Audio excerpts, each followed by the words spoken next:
거기서는 증시 각도기. 네, 안녕하세요. 젊은 투자 증시다 심판 안지원입니다. 네, 쉬운 투자 증시 각도기 곽상준입니다. 네, 네, 오늘도 혼미스러웠죠. 그럼에도 불구하고 이 정도면 봐줄만 했다. 네. 뭐 이런 정도로 평가해도 되겠죠? 네, 이렇게까지 반등이 세게 나올 줄 몰랐는데 네, 오늘도 아침에 좀 걱정을 많이 했었잖아요. 그렇죠. 미국 시장이 많이 빠져서. 네, 근데 이제 결국은 코스피는 아직 뭐 마이너스 0.8로 마감을 하긴 했지만 코스닥은 1% 올라가 끝났습니다. 그렇죠.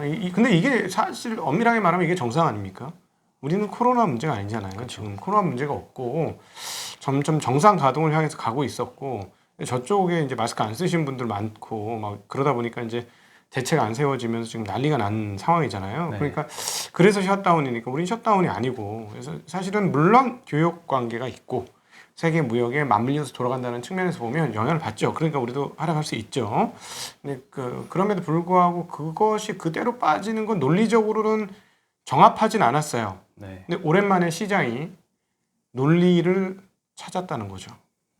원래 심리적으로 흔들리는데 오늘은 신기하게도 근데 여기에 몇 가지 이유가 있었던 걸로 추정이 됩니다. 단순히 이렇게 논리적 정합성에 의해서 시장이 딱딱 맞춰도 여기는 코로나가 그렇게 심하지 않고 셧다운 아니니까 상관없으니까 올려도 돼. 뭐 이런 논리는 아니었던 것 같아요. 그건. 그렇죠. 그게 두 가지 뉴스가 좀 영향을 끼쳤던 것 같은데요. 네. 첫 번째는 일단 백신 관련해서 화이자에서 빌 게이츠가 얘기를 했었잖아요. 네. 화이자에서 백신을 최초로 만들 것이다. 네. 얘기를 했는데 오늘 화이자 CEO가 백신 개발이 최종 마무리 단계이다.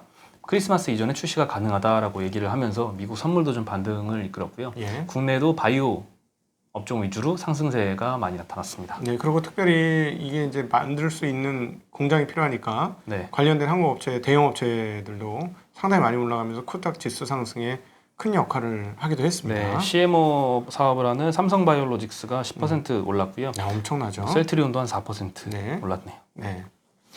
네, 그리고 영국 정부 고위 소식통에 따르면 화이자 백신이 아스트라제네카 백신보다 먼저 승인될 것으로 예상한다라고 하고요. 화이자는 다음 달에 데이터를 발표한 후에 FDA에 긴급 사용 승인을 신청할 계획이라고 합니다. 네. 네. 그러니까 사실은 이런 분들이 있어요. 우리가 워낙 우리 이제 제일 투자를 많이 하시는 분들이 이제 30대에서 50대 이 한 20년간 분들인데 네, 이분들이 대체적으로 한국이 이제 개발도상국에 있을 때 미국은 하늘같이 높고 유럽도 하늘같이 높은 그 시절에 어린 시절을 다 보내셨던 분들이에요. 네. 그러다 보니까 항상 그쪽은 답인 것 같거든요. 그러니까 미국 시장도 항상 답인 것 같이 느끼는데 아니더라는 거예요. 시장은 다 똑같아요. 다 시장은 조울주렁 한자고 다 팔딱팔딱하고 홀딱홀딱하고 막 그런 존재인 거죠. 그러니까 걔네들이 뭐 맞다고 할 수는 없고 걔네들도 그냥 심리에 따라서 이러쿵저러쿵 뭐 왔다리 갔다리 하는 정함이 없는 갈 때보다도 더 흔들리는 그런 존재라는 사실은 꼭 기억하셨으면 좋겠습니다. 걔네가 뭔가 이렇게 됐다고 그게 답은 아니라는 사실은 꼭 좀 기억을 하시면 좋을 것 같다는 생각을 오늘 장에서 많이 했습니다. 네. 그리고 어제에 좀 연이어서 오늘 크레딧 스위스에서는 최고의 투자처를 한국으로 꼽았습니다. 네, 어제는 어디였죠? 모건 스탠리였나요? 네. 네. 근데 오늘은 이제 미국하고 유럽에서 이제 코로나 재확산이 심각하지만 네. 아시아는 경제적 피해가 제한적이다. 그리고 그 중에 한국이 최고의 투자처다라고 네. 얘기를 했습니다. 당연한 얘기를 하시네. 네. 네. 뭐 정상적인 애들이네요. 크레딧 스위스. 네. 시계를 잘 만드는 사진. 죄송합니다. 아, 네. 네, 오버했습니다. 맞는 얘기죠. 네네. 그리고 LG화학 물적 분할 이슈인데요. 네. 주총에 참여할 수 없으니 전자투표를 요즘에 많이 활용을 하고 있는 것 같아요. 네. 전자투표가 이제 계속 되고 있는데 오늘 오후 5시 기준으로 마감이라고 합니다. 네. 그래서 LG화학의 10월 5일 기준으로 주주였던 분들이 대상이고요. 또 이분들이 의결권이 있고요. 오늘까지 한국예탁결제원의 전자투표 서비스를 이용하면 투표를 하실 수가 있습니다. 네. 네, 현재는 LG 지분만으로 이미 30%입니다. 예. 근데 사전에 이제 물적 분할 특별 결의 통과 요건을 말씀을 드리면요. 출석 주주의 3분의 2 이상이 찬성을 하고 네. 발행 주식 총수의 3분의 1 이상의 찬성, 이 두 가지 요건이 중요한데 LG의 지분만으로 이미 30%가 넘거든요. 그래서 아마 3분의 1 발행 주식 총수의 3분의 1 이상 찬성, 이 요건은 그냥 가뿐하게 넘길 것 같은데 네. 문제는 주총 참석한 사람의 3분의 2 이상의 찬성을 얻어야 됩니다. 예. 그래서 여기에서 개인 주주들 사이에서는 빨리 참여해서 반대 투표를 하자라는 운동도 막 일고 있다고 합니다. 네네. 네. 네. 그리고 이제 아이폰이 그렇게 인기가 많나 봐요. 부점장님도 네. 사전 예약 하셨다고 들었는데 아이폰 12 수요가 굉장히 개인 많아서 신상을 막 털고 그러세요. 그렇게 들었는데 아, 아닌가요? 아니, 네, 생산량을 200만 대 추가로 네. 늘리겠다고 전 세계 밝혔습니다. 중에서 200만 대면 그렇게 많지는 않지만 지금 이 사실이 중요한 포인트 중에 하나는 미니와 프로맥스는 아예 출시도 안 했다라는 거죠. 네. 네, 그럼 미니가 제일 많이 팔릴 거라고 생각을 하는데 그렇다면 밸류 체인들은 상당히 잘 보셔야 되는 상황이지 않을까 하는 생각이 듭니다. 네. 네.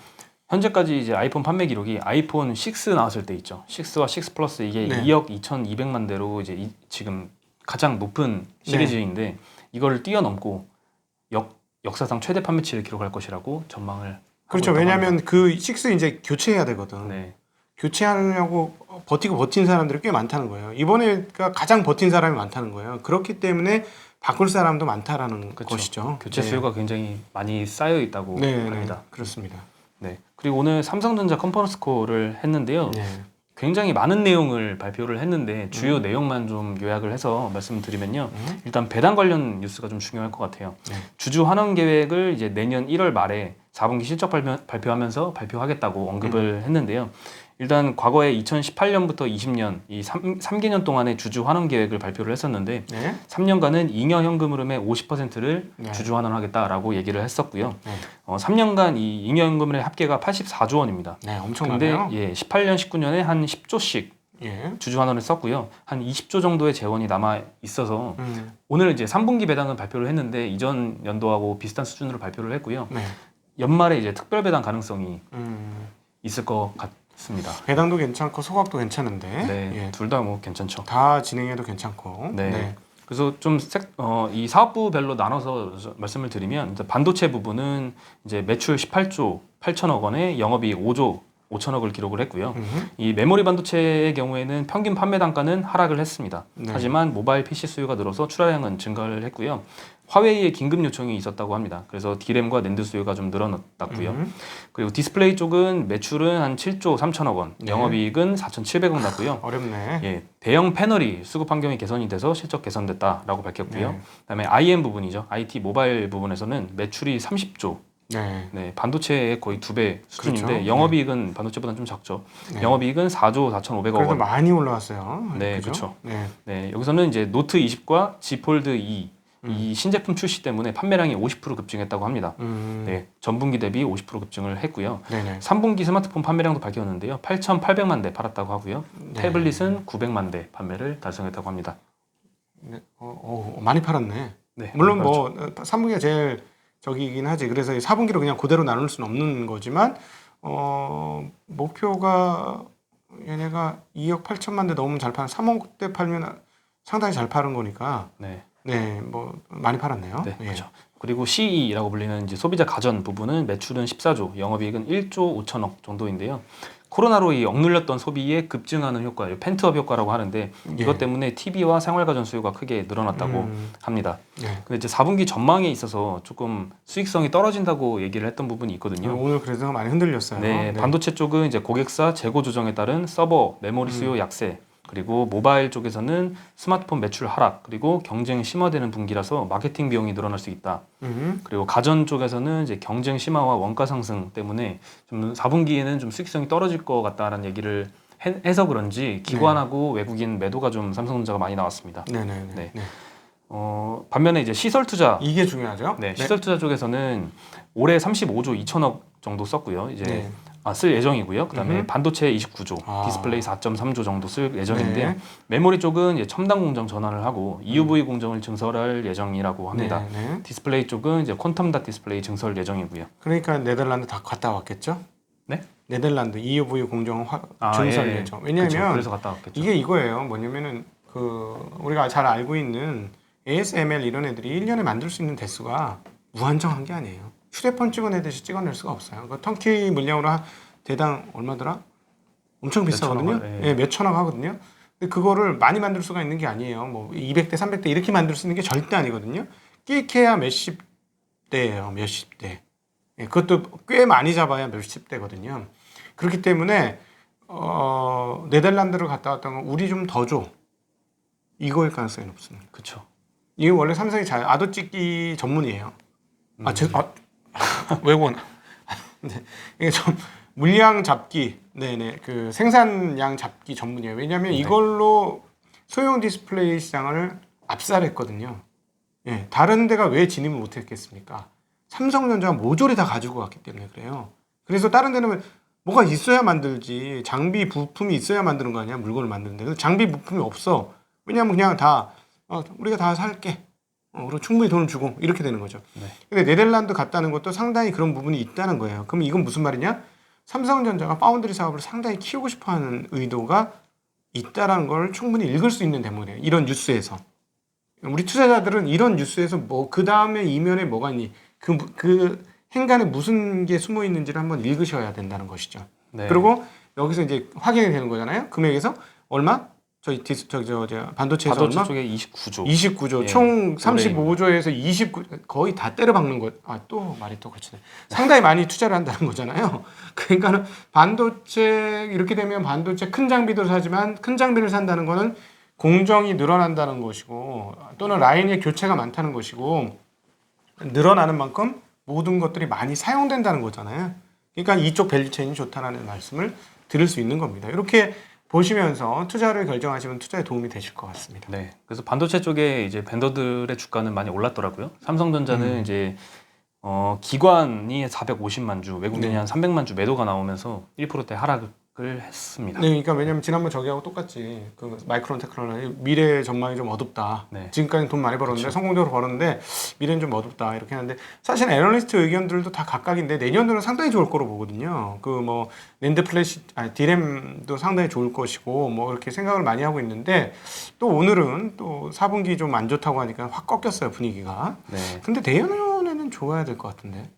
네. 그렇죠. 그래서 뭐 벤더 말씀드리면 이거 예, 끝까지 하고. 네, PSK가 한 9%, 원익 IPS 여기는 이제 전공정 장비 국산화 이 네. 뉴스도 나왔더라고요. 그래서 한 네. 7%, 테스는 5.4% 정도 상승했습니다. 네, 그러니까 그 지금 인텔 주가가 상당히 많이 빠졌습니다만은 지금 아주 지금 격전이잖아요. AMD가 자일링스를 지금 인수했잖아요. 네. 예, 그리고 하이닉스는 저기를 인수했고 인텔의 낸드 사업을. 네. 근데 이게 굉장히 유용한 인수예요. 왜냐하면은 그 컨트롤러 기술이 있어요. 근데 하이닉스가 약했던 게 컨트롤러 기술이 약했어요. 그래서 이 컨트롤러를 어떤 식으로든지 하려고 굉장히 노력했고 그래서 아직 비상장인 모 회사하고도 열심히 뭔가를 하려고 노력을 했고 자체적으로도 이 컨트롤러 사업을 하려고 굉장히 노력을 많이 했고 이런 상황인데 드디어 컨트롤러를 잘하는 인텔을 갖고 왔어요. 그러면 이것만으로도 상당한 가치가 있고 또 하나 그 기업 시장에서 굉장히 약했거든요. 기업 시장이 굉장히 약했기 때문에 기업 시장을 잡고 있는 인텔 부분을 사왔다라는 거지. 네. 사온 거기 때문에 확장성이 분명히 있습니다. 그러면서 낸드 시장의 강자로 훅 하고 올라오는 거예요. 그러니까 시장이 겹치는, 낸드는 낸드인데 시장이 겹치는 시장을 덧붙인 게 아니고 다른 시장 낸드를 갖고 온 거죠. 그래서 시너지 효과가 상당합니다. 컨트롤러까지도 하면. 그러면 이게 10조가 비싼 거냐? 아닐 수 있다는 거예요. 시간이 지나 보면. 그렇죠. 네, 그래서 그럼 인텔은 뭐냐? 얘네들은 이제 자기 이제 제조 역량에 집중하겠다는 게 뻔히 보이는 거거든요. 자, 그러면 사실은 그동안에 거의 무주공산처럼 막 시장을 뺏어왔던 AMD가 어떻게 될 거냐는 거예요. 그럼 이 상황에서 그러니까 AMD는 시장을 또 추가로 확보하기 위해서 자기가 안 갖고 있는 기술을 가지고 있는 FPGA 기술에 능통한 자일링스를 또 땡겨 오는 거죠. 그러니까 지금 격전이 이루어지고 있는데 제가 보기에는 이렇게 하는 이유는 내년에 시장이 좋을 거라고 생각하고 시장을 선도적으로 잡아야 된다고 생각하는 것 때문에 그러지 않을까요? 그리고 이제 디스플레이나 이런 영역도 엄청나게 저는 계속해서 증가할 것 같아요. 그러니까 AMD는 그런 측면에서도 필요했고 또 엔비디아도 지금 계속적으로 아주 다 이 반도체 시장 상당히 뜨겁다라고 저는 개인적으로는 생각을 하고 있는데 애널리스트들도 그렇게 생각하고 있는데 네. 오늘 실적은 4분기에 대한 전망이 안 좋아지면서 상당히 꺾인 겁니다. 네, 네, 그렇습니다. 그리고 오늘 아까 처음에 말씀드렸던 백신 이야기와 네. 또 이제 양도세 이슈 이게 좀 국내 사실- 증시 반등에 좀 영향을 줬던 것 같은데요. 사실 어제 코스닥 그렇게 많이 오른 것도 이거 사실 어제 나온 이야기였거든요. 그러니까 이 영향 받은 것 같아요. 네, 이제 이낙연 그 민주당 대표가 대주주 요건 완화에 대해서 너무 걱정하지 않으시도록 하겠다라고 얘기를 했고요. 네, 이게 공식 유튜브 채널에서 민주당의 공식 유튜브 방송에서 했던 얘기거든요. 전 직접 들었어요. 네, 며칠 안에 결과를 듣게 될 것이다라고 밝혀서 네. 이것 때문에 이제 3억 기준을 유예하는 걸로 가닥을 잡았다는 보도가 좀 잇따랐습니다. 그렇지. 왜냐하면은 가장 강력한 대선 후보인데 네, 뻥을 쳐봐. 어떻게 되겠어? 그렇죠. 기대감 실릴 수밖에 없죠. 이거 뻥을 치면은 대선 굉장히 어려지는 거 아닙니까? 그럴 수 그렇죠. 있겠죠. 굉장히 실망감 때문에. 실망감 때문에 굉장히 어려지는 상황이기 때문에 여기서 그렇게 뻥을 친 건 아니고 말을 했는데 말을 못 지켜봐. 오늘 제가 말이 거칩니다. 죄송합니다. 오늘도 언더퍼폼했거든. 점점 거칠어지는. 언더퍼폼하니까 네, 거칠어져. 막 화가 가슴에서. 근데 뭐 어쨌든 시장이 올랐으니까 우리 시청자분들은 그래도 가슴을 쓸어냈으니까 그건 다행입니다. 어쨌든 이런 상황에서 이거를 안 하겠다는 굉장히 어렵기 때문에 누구나 다 그렇게 해석을 하기 때문에 어제 시장을도 코스닥 강세가 그렇게 나타났고 오늘도 그랬고 그리고 그 중에서도 바이오가 더 뽑은 것이 여기에 상당히 영향이 이거하고 연결해서 생각 안 할 수가 없다는 거죠. 네. 어제 오늘의 판세를 보면 자 그러면 생각보다 이 건이 시장 영향이 굉장히 컸다는 게 어제 오늘 드러나는 대목입니다.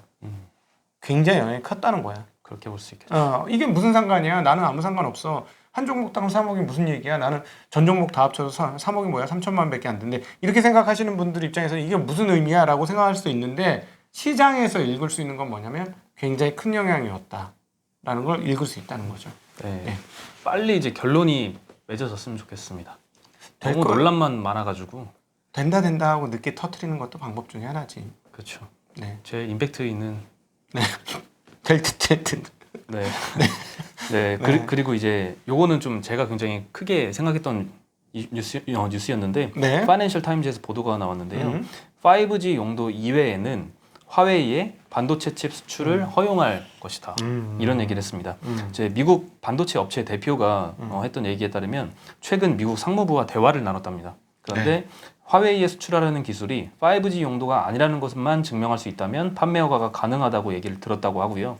네. 그다음에 미국의 화웨이 수출 승인을 신청한 아시아의 두 업체에서는 이제 휴대기기용 칩은 문제가 없는 것으로 보인다. 수출에 문제가 없는 것으로 보인다. 그리고 스마트폰은 허가를 해주겠다. 뭐 이런 네. 얘기로 받아들일 수 있겠죠. 네. 그리고 실제로 소니 그리고 옴니비전 이거 중국 업체인데요. 네. 여기서도 이제 화웨이의 스마트폰용 카메라용 CMOS 요 이미지 센서를 공급을 허가받았다고 밝혔습니다. 그러니까 뭐 잘 자란 뭐 별로 중요하지 않은 스마트폰 만들어라. 네. 그 정도 조립해서 만드는 건 상관없다. 통신은 하지 마라. 네, 5G 통신은 하지 못하게 하고 스마트폰만 만드는 회사로 남겨두게 하겠다. 이런 게 미국의 생각이다라고 보도를 했습니다. 화웨이는 오케이 할까? 화웨이 오케이 못할 것 같은데. 중국도 오케이 못할 것 같아요.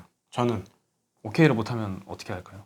그냥 방법이 있어요. 어떤 식으로든지 계속 밀어붙이겠죠. 왜냐하면 이미 그동안에 쌓아놓은 업력이 있어가지고 실제로 통신 화웨이는 굉장히 뛰어난 기술자들을 여기저기 만나보면 네, 하나같이 똑같이 얘기합니다. 좋다고. 음, 가장 뛰어난 건 맞다고. 왜냐하면 필드 테스트가 너무 많아. 그동안에 오랜 기간 동안에 처음에 어떤 식으로 얘네가 자리를 잡았냐면 얘기 들어보니까 공짜로 줘요. 공짜로 주고 나서 그러면 데이터가 나오잖아요. 그 데이터를 계속해서 수정을 한 거예요. 그걸 굉장히 오랜 시간 한 거죠. 그러니까 실제 필드 테스트를 해보면 가장 잘 잡히는 신호가 하웨이 신호다라는 거지. 거기까지 쌓아왔는데 이거를 포기할 수 있을까? 쉽진 않을 것 같습니다. 네, 일단 오늘 이 파이낸셜 타임즈 보도 한 개만 보고 이게 스마트폰 사업할 수 있겠다라고 네. 확신은 못 하겠죠. 근데 네. 좀 주의를 기울여야 될 것 같은 게 국내 업체 중에서도 화웨이 벤더들이 있는데 음흠. 스마트폰 쪽 벤더도 있고요. 통신 장비 쪽 벤더도 있잖아요. 네. 그래서 좀 투자 기회를 여기서 좀 찾을 수 있지 않을까 이런 생각이 좀 오늘 스마트폰은 들었습니다. 조금 뭐 유해질 수 있다는 네, 말씀이신 그쵸. 거죠? 네, 뭐 그건 가능할 수도 있을 것 같습니다. 네. 자, 오늘 시장 어떻게 잘 견디셨나요? 오늘도 어제하고 좀 약간 비슷한 느낌으로 장중에는 좀 느낌 많이 들었거든요. 예. 이 3% 빠질 때는 3% 더 빠졌는데 3% 오를 때는 3%도 못 오르고 이게 어제 느낌이었는데 조금 비슷하다가 막판에 가니까 조금 그나마 좀 괜찮아지긴 하더라고요. 근데 욕심 많은 건 그래도 오늘 플러스 난 게 어디야? 그렇죠. 플러스 딴 게 참 다행이긴 합니다. 네, 그렇죠. 네, 감사하죠. 감사합니다. 네. 고마워요. 일일비하면 안 되죠. 그럼요. 뭐 무슨 상관이야. 매일 오르고 매일 떨어지고 하루 이틀인가 우리가? 뭐 이런 거에 가슴 철렁철렁 하면 안 됩니다. 암 걸려요. 그러려니 하고 넘어가세요. 이제 느긋하신 분이 이겨요. 왜냐하면 심리적으로 싸움에서 이길 수 있으니까. 우리 투자자분들 너무 하루 올랐다 하루 떨어지는 거 너무 생각하지 마시고 이렇게 생각하면 되는 거 아닌가? 아유 죽이네 사네 해도 대선 끝나면 정리되겠지. 물론 이제 대선 질질 끓을까봐 이제 그거 걱정하고 있는 거긴 한데 그래도 뭐 정리되겠지 이런 생각이 듭니다. 네. 네. 그렇군요. 저희가 내일은 전혀 색다른 모습으로 여러분을 찾아뵙도록 하겠습니다. 네. 아주 신기한 모습으로 내일 여러분 오후에 찾아뵙도록 할 테니까 기대 많이 해주십시오. 웃기는 모습으로 여러분들 찾아뵙도록 네, 하겠습니다. 내일은 좀 특별한 날이라서 네. 그렇죠. 네, 그래서 10월 마무리도 하고 그리고 여러분들 진짜 이번 달 고생 많으셨다. 여러분들에 대해 저희 한번 바쳐서 웃겨 보겠습니다. 한번. 네, 그러면 여기서 네. 인사드리도록 하겠습니다. 네. 안녕.